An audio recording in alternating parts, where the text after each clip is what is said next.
Marcus Thompson had served the royal house of Aldermere for 15 years, his loyalty never questioned until that fateful evening in October.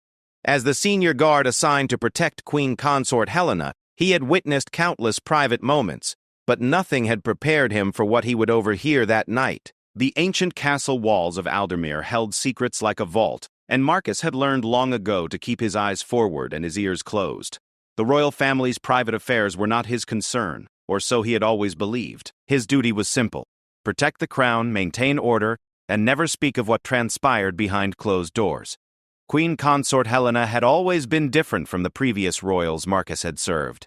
Where others maintained a careful distance from the staff, she often acknowledged the guards with a nod or a brief smile. She seemed genuine, caring, and devoted to her charitable work. The public adored her, and Marcus had always respected her dedication to the kingdom.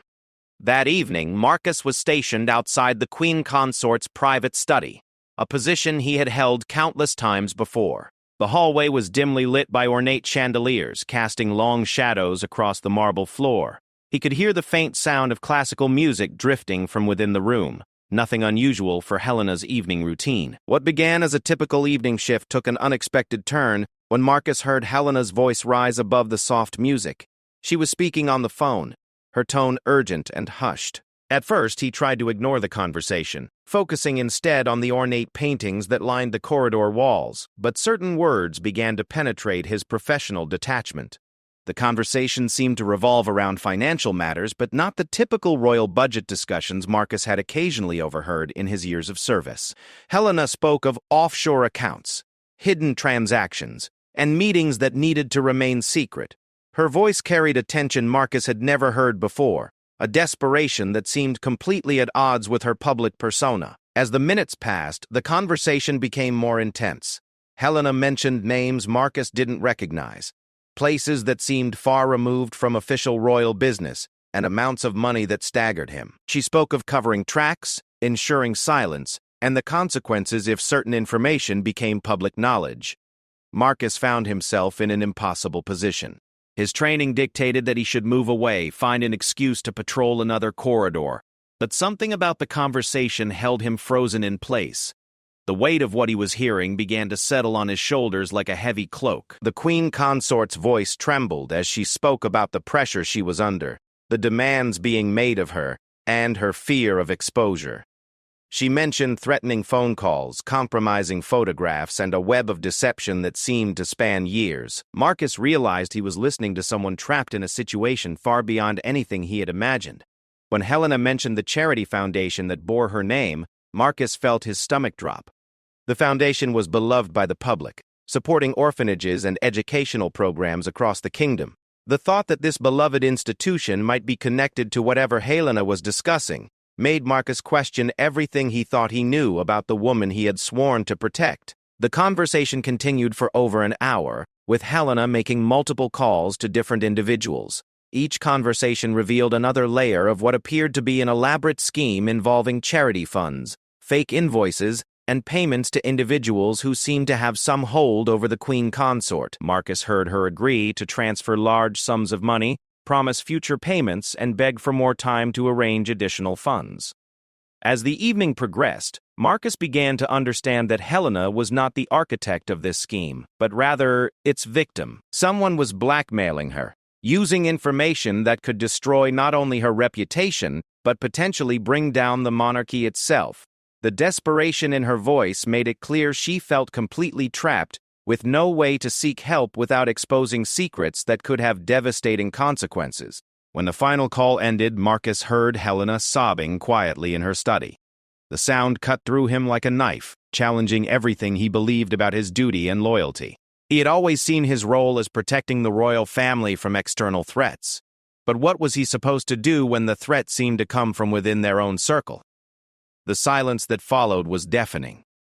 Marcus remained at his post, his mind racing through the implications of what he had heard. The Queen Consort he had respected and admired was involved in something that could destroy the monarchy, whether as a willing participant or an unwilling victim. The knowledge felt like poison in his veins, corrupting his sense of duty and purpose. As the hours passed, Marcus struggled with the weight of his discovery. His oath of loyalty demanded his silence, but his conscience questioned whether protecting Helena meant enabling whatever was happening.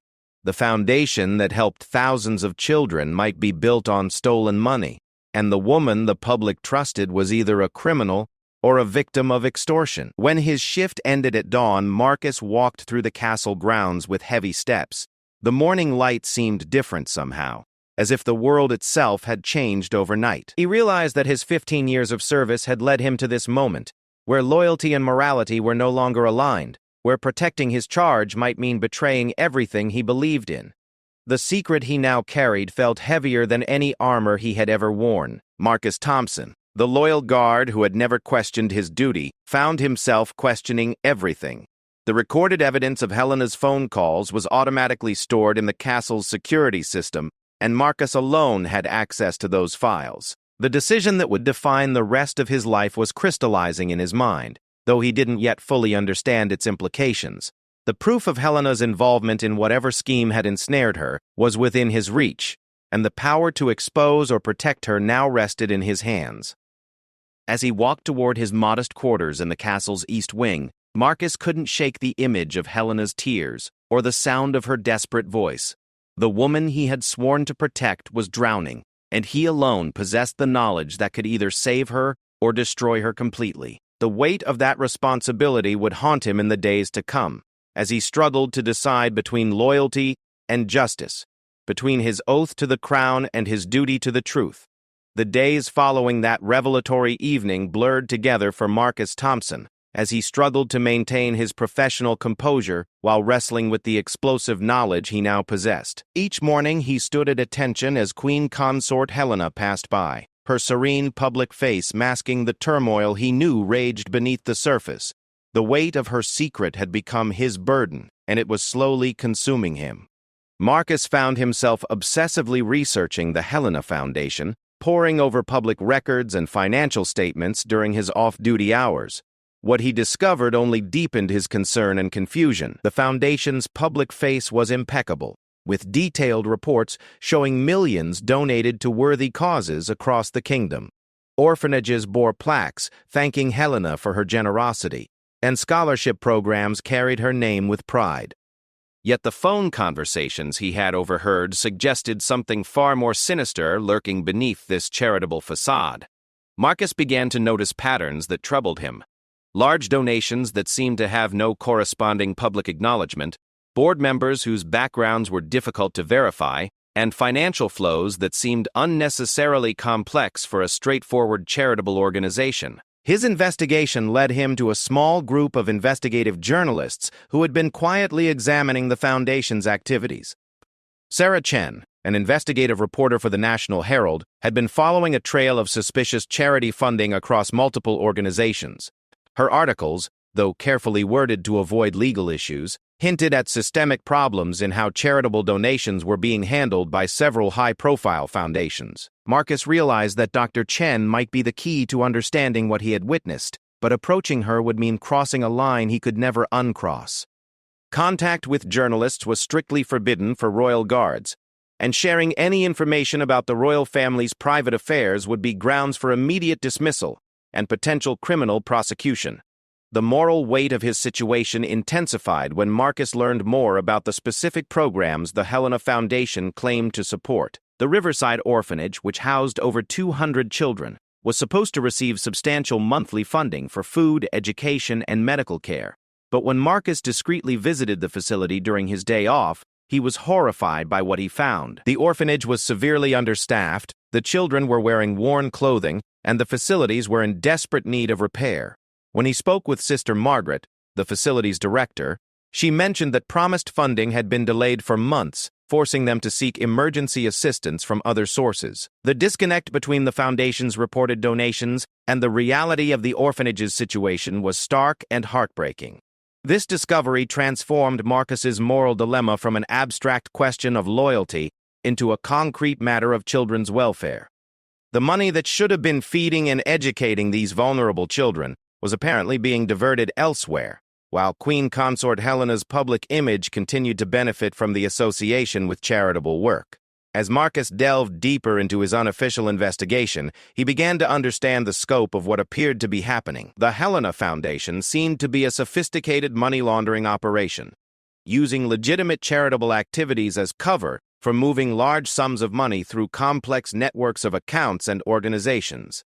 The Queen Consort appeared to be trapped in this scheme, whether through blackmail, coercion, or some other form of manipulation. The phone conversations he had overheard now made more sense in this context. Helena was being pressured to authorize transfers, approve fake invoices, and maintain the fiction that the foundation was operating legitimately. The tears he had heard were not those of a willing criminal, but of someone caught in a web they couldn't escape.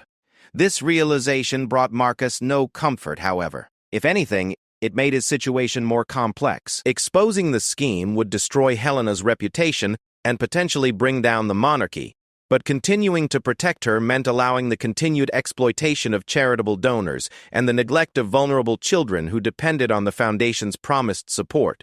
Marcus's internal struggle was complicated by his growing respect for Helena as a person trapped in an impossible situation. During his shifts, he began to notice signs of the stress she was under.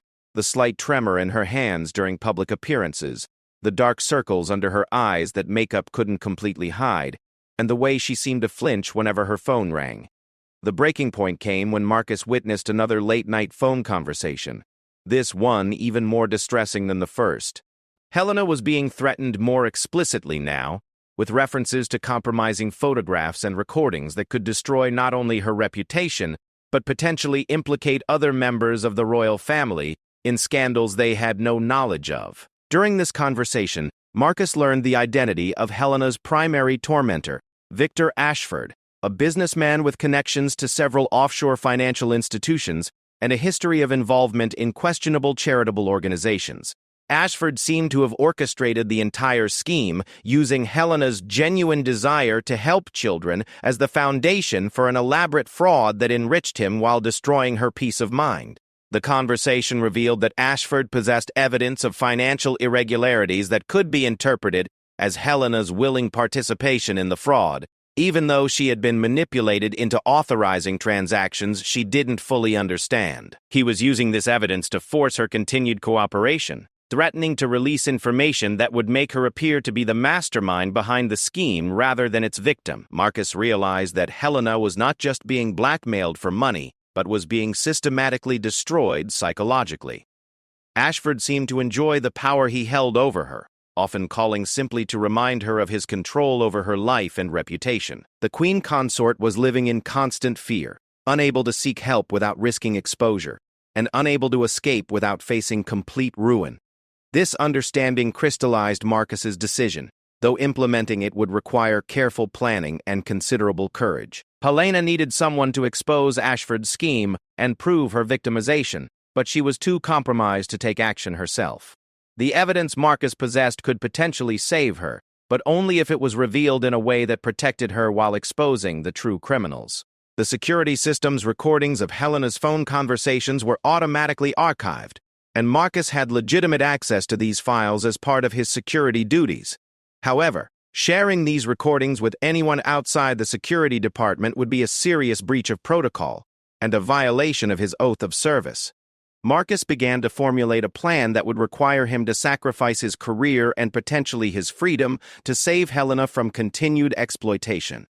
The plan would involve carefully documenting the evidence he had gathered, establishing the timeline of Helena's victimization, and finding a way to expose Ashford's scheme while protecting Helena's reputation as much as possible. The moral complexity of his situation weighed heavily on Marcus as he prepared to take action.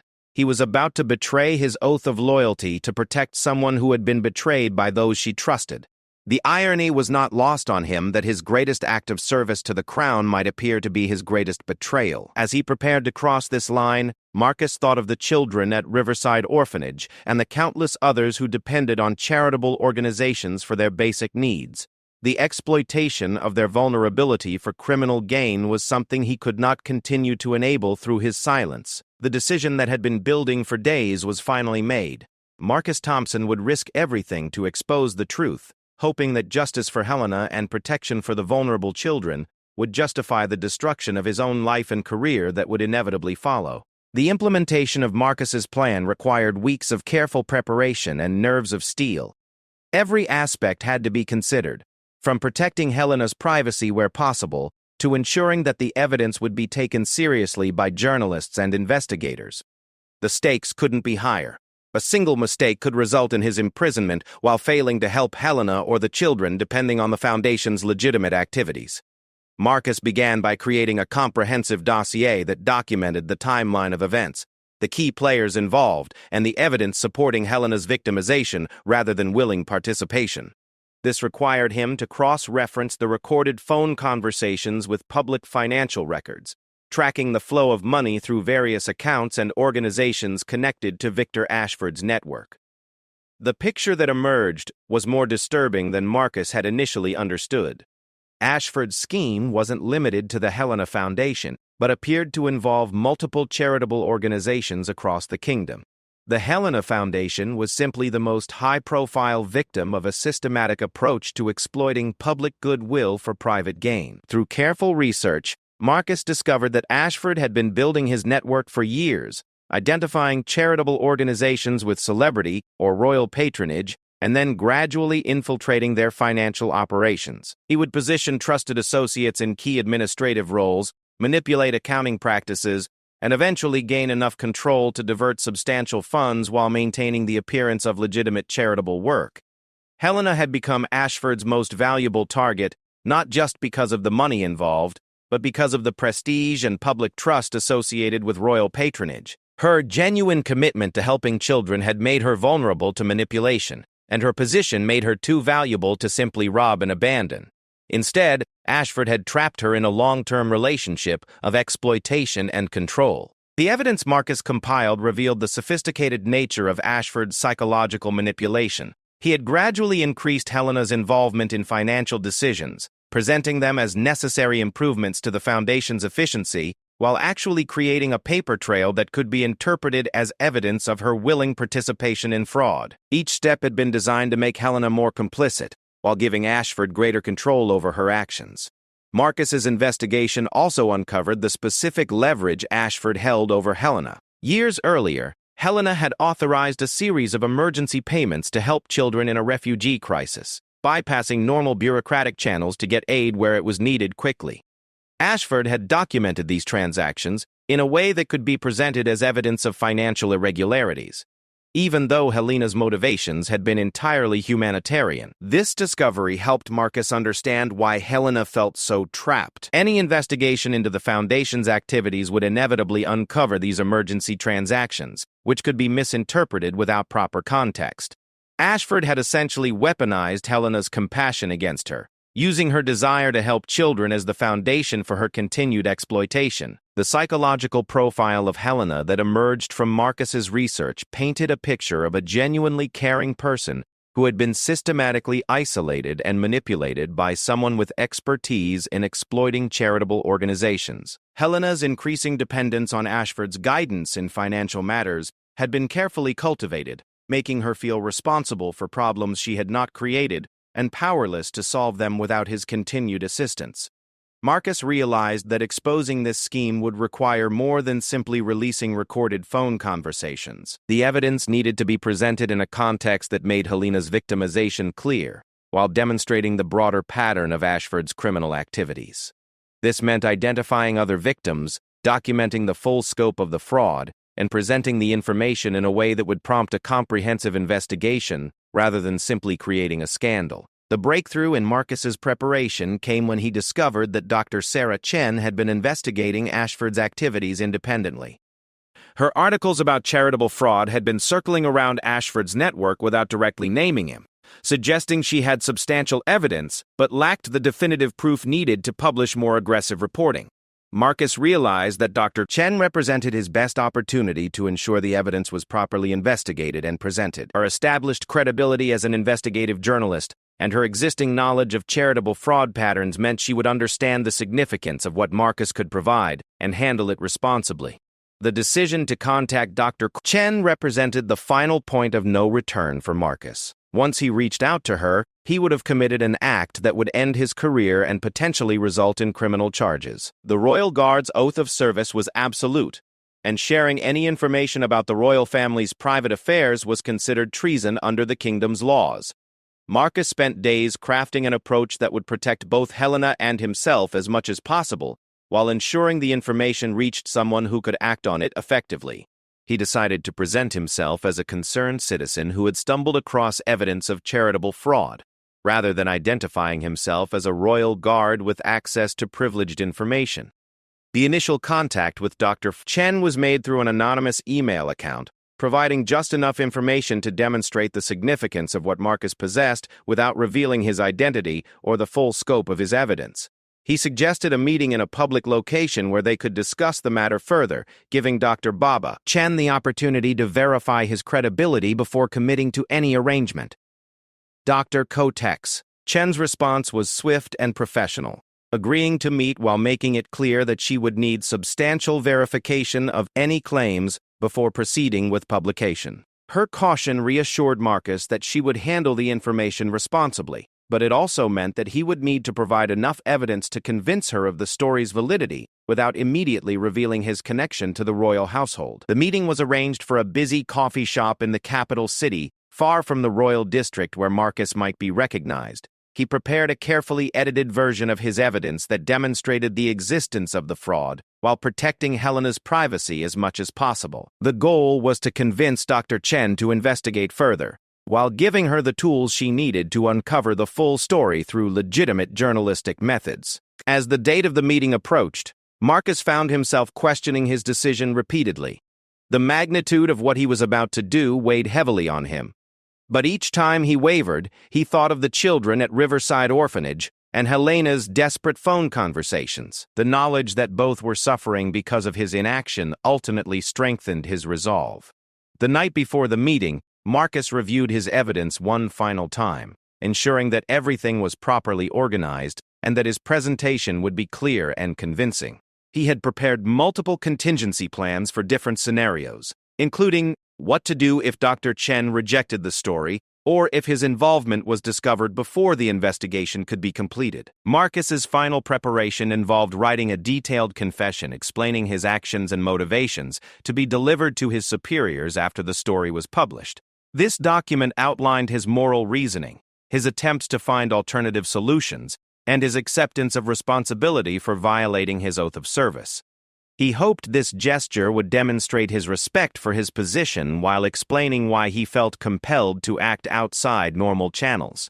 As he prepared for what might be the last night he spent as a royal guard, Marcus reflected on the journey that had brought him to this point. 15 years of faithful service had led him to a moment where faithfulness to his oath and faithfulness to his conscience were incompatible. The decision to prioritize justice over loyalty would define the rest of his life regardless of the consequences that would inevitably follow. The coffee shop meeting between Marcus and Dr. Sarah Chen unfolded with the careful precision of two professionals who understood the gravity of their situation.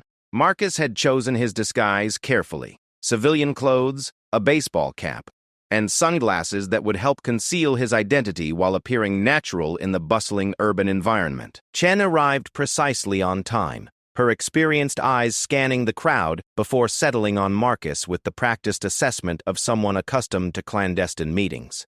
Their initial conversation was cautious, each testing the other's credibility and commitment. Dr. Chen's questions were pointed and professional, designed to verify Marcus's claims while protecting both of them from potential legal complications. Marcus provided carefully selected evidence that demonstrated the scope of the fraud without immediately revealing the extent of his access to privileged information. The breakthrough moment came when Marcus showed Dr. Chen a financial document that connected Victor Ashford's network to 3 other charitable organizations she had been investigating independently. This connection provided the missing link in her research, transforming isolated suspicious activities into a clear pattern of systematic fraud. Dr. Chen's expression shifted from professional skepticism to intense focus as she realized the significance of what Marcus was offering. Dr. Chen explained her own investigation into charitable fraud, revealing that she had been tracking Ashford's activities for months, but lacked the definitive evidence needed to publish exposé articles that would stand up to legal scrutiny. Marcus's information provided not just evidence but a framework for understanding how Ashford's scheme operated across multiple organizations. The conversation continued for over 3 hours, with Dr. Chen asking increasingly detailed questions about the evidence Marcus possessed and his motivations for coming forward. Marcus was careful to present himself as a concerned citizen rather than revealing his position as a royal guard. But Dr. Chen's questions suggested she suspected there was more to his story than he was initially revealing. The turning point in their discussion came when Marcus showed Dr. Chen photographs he had taken at Riverside Orphanage, contrasting the facility's obvious needs with the Helena Foundation's reported donations. Dr. Chen immediately understood the human cost of the fraud scheme, and her journalistic instincts shifted into full gear as she began planning how to investigate and verify the story comprehensively. Dr. Chen outlined her approach to investigating the story, emphasizing the need for multiple independent sources and verification of all financial claims before publication. She explained the legal requirements for reporting on charitable fraud and the precautions necessary when investigating individuals with connections to the royal family. Her thoroughness reassured Marcus that the story would be handled professionally, but it also meant the investigation would take weeks to complete. The complexity of verifying the fraud scheme required Dr. Chen to build a network of sources within the charitable sector, financial institutions, and regulatory agencies. Marcus's evidence provided the foundation for this investigation, but Dr. 30 is serious about it. Chen would need to confirm every detail through independent research before publication. This methodical approach was necessary to protect against legal challenges and ensure the accuracy of the reporting. As their working relationship developed over the following weeks, Marcus found himself serving as both a source and a guide for Dr. Chen's investigation. He provided additional evidence when needed, helped interpret complex financial documents, and offered insights into the psychological manipulation tactics Ashford had used against Helena. However, he continued to conceal his true identity, understanding that revealing his position as a royal guard would compromise both of their safety. Dr. Chen's investigation revealed the true scope of Ashford's criminal network, which extended far beyond what Marcus had initially understood. The scheme involved not just the diversion of charitable funds but also money laundering, tax fraud, and the systematic exploitation of multiple charitable organizations across the kingdom. The Helena Foundation was simply the most high-profile victim in a network that had been operating for years. The investigation also uncovered other victims of Ashford's manipulation, including board members of various charities who had been coerced into authorizing questionable transactions through combinations of blackmail and financial pressure. Helena was not alone in her victimization, but her position made her the most valuable target for Ashford's long-term exploitation. As Dr. Chen's investigation progressed, Marcus continued his duties as a royal guard while living with the constant fear of discovery. Each day brought new risks as he balanced his official responsibilities with his covert assistance to the investigation.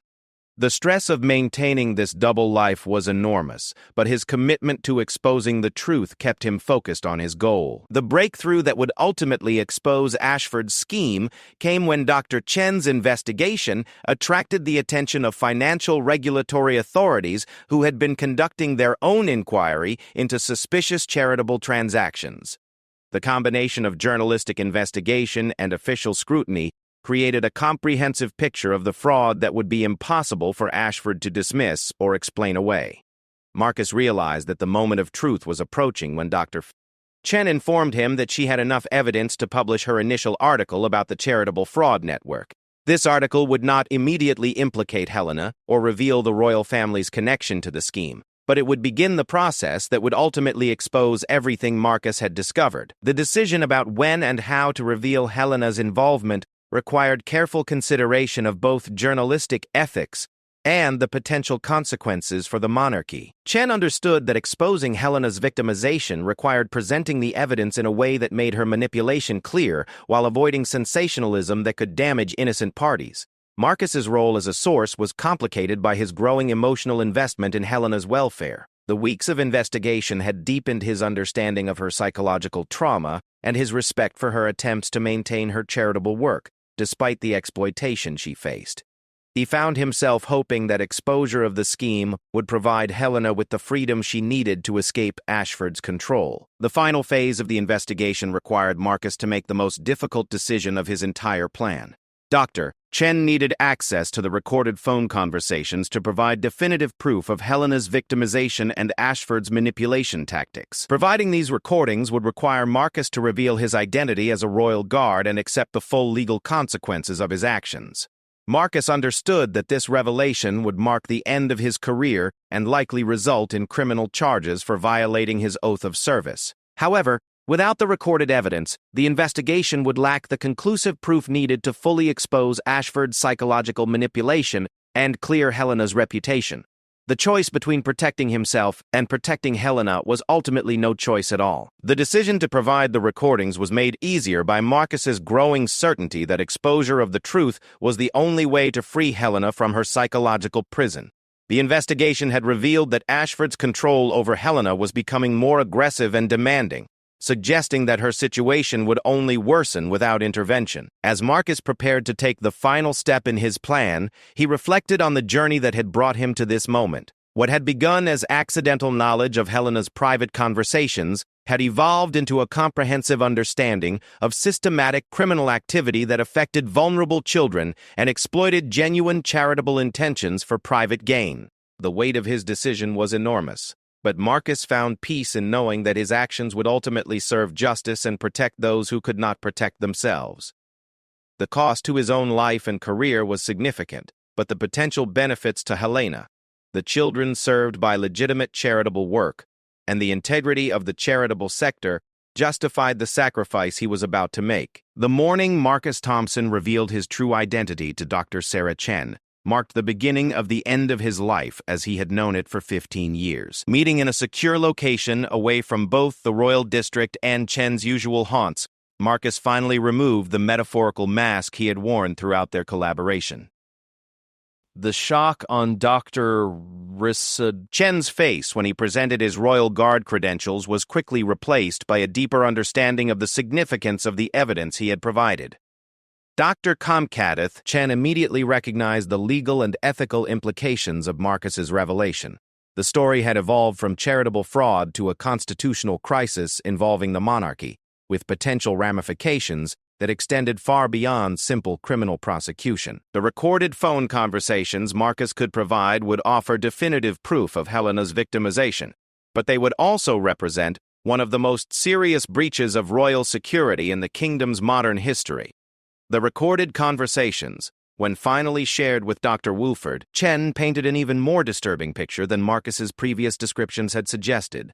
Helena's desperation was palpable in the recordings, her voice breaking as she pleaded with Ashford for more time, begged him to reduce his demands, and sobbed quietly between calls. The psychological torture she endured was evident in every conversation, making it impossible to view her as anything other than a victim of sophisticated manipulation. Chen's analysis of the recordings, combined with months of financial investigation, revealed the full scope of Ashford's criminal enterprise.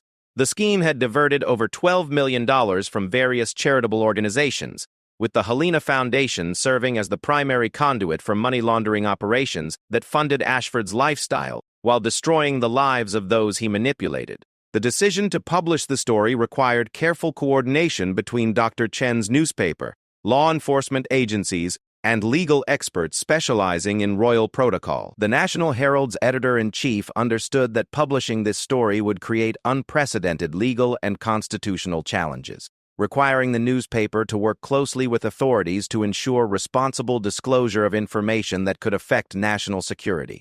When the first article appeared, headlined, "The Charity Fraud That Reached the Palace," it sent shockwaves through the kingdom. Dr. Chen had carefully crafted the initial reporting to focus on Ashford's criminal network while presenting Helena as a victim rather than a perpetrator. The article included excerpts from the recorded phone conversations that demonstrated Helena's distress and resistance to Ashford's demands, making her victimization clear to readers. The public reaction was swift and complex. Initial outrage at the revelation of charitable fraud was tempered by sympathy for Helena's obvious suffering as revealed in the recordings. The kingdom's citizens, who had long admired Helena's charitable work, began to understand that her genuine compassion had been exploited by criminals who used her reputation to legitimize their theft from vulnerable children. Marcus's decision to come forward was revealed in Dr. Chen's follow-up article, which portrayed him as a whistleblower who sacrificed his career to protect both Helena and the charitable organizations being exploited. The article emphasized Marcus's 15 years of loyal service and his moral struggle in deciding whether to violate his oath to expose criminal activity that his oath prevented him from addressing through official channels. The legal consequences for Marcus began immediately upon publication of the story. He was arrested on charges of violating state secrets laws, breach of oath, and unauthorized disclosure of privileged information. However, the public support for his actions and the clear evidence that his motivations were humanitarian rather than treasonous influenced both the prosecution's approach and the judicial response to his case. Helena's response to the exposure was perhaps the most surprising aspect of the entire affair. Rather than retreating into privacy as many expected, she publicly thanked Marcus for his courage and provided additional testimony that helped authorities understand the full extent of Ashford's psychological manipulation. Her willingness to cooperate with the investigation demonstrated both her relief at being freed from Ashford's control and her commitment to ensuring justice for the affected charitable organizations. The investigation that followed Dr. Blissa Fairvey, Chen's reporting uncovered an even larger network of charitable fraud than anyone had initially suspected. Ashford's scheme had tentacles reaching into dozens of organizations across multiple countries, with the Helena Foundation serving as just one component of an international money laundering operation that had stolen millions from legitimate charitable activities. Victor Ashford's arrest came 3 days after the story broke, when authorities raided his estate and several business offices connected to his network. The evidence seized during these raids confirmed everything revealed in Dr. Pitzer Tile, Chen's reporting, and provided additional details about the scope of his criminal activities.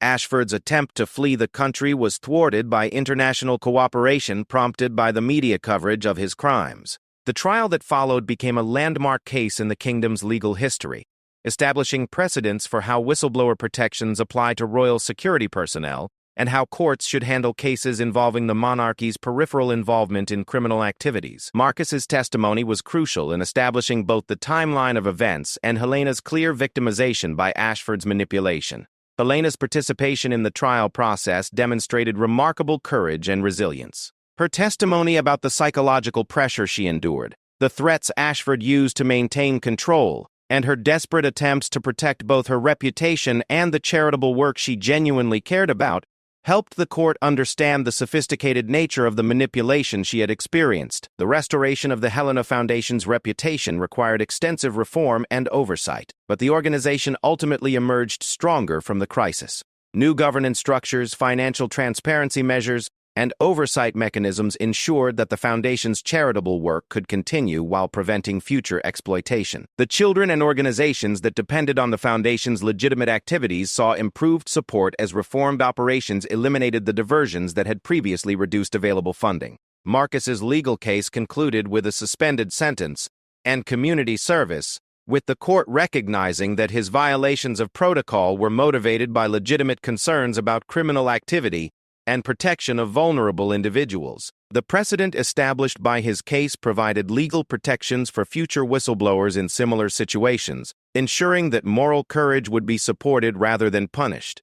The broader impact of the scandal reached far beyond the individuals directly involved, prompting comprehensive reforms in charitable organization oversight and financial transparency requirements. The kingdom's regulatory framework for charitable activities was strengthened to prevent similar exploitation, and international cooperation was enhanced to address the cross-border nature of modern charitable fraud. Helena's reputation, far from being destroyed by the scandal, was ultimately enhanced by her courage in facing the truth and cooperating with efforts to bring Ashford to justice. The public's understanding of her victimization, combined with her transparent participation in the reform process, reinforced their appreciation for her genuine commitment to charitable work and her resilience in overcoming exploitation.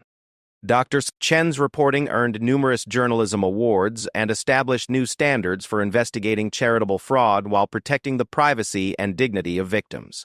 Her careful approach to revealing the truth while minimizing harm to innocent parties became a model for responsible investigative journalism in cases involving both criminal activity and individuals in positions of public trust. Marcus Thompson's sacrifice ultimately achieved everything he had hoped for when he first decided to break his oath of silence. Helena was freed from psychological manipulation, legitimate charitable work was protected from criminal exploitation, and justice was served for those who had suffered from Ashford's schemes. The cost to his own life and career was significant, but the knowledge that his actions had protected vulnerable children and exposed systematic criminal activity provided meaning and purpose that transcended personal consequences. The story of Marcus Thompson's moral courage became a defining moment in the kingdom's history, demonstrating that loyalty to truth and justice sometimes requires the courage to challenge authority and sacrifice personal security for the greater good.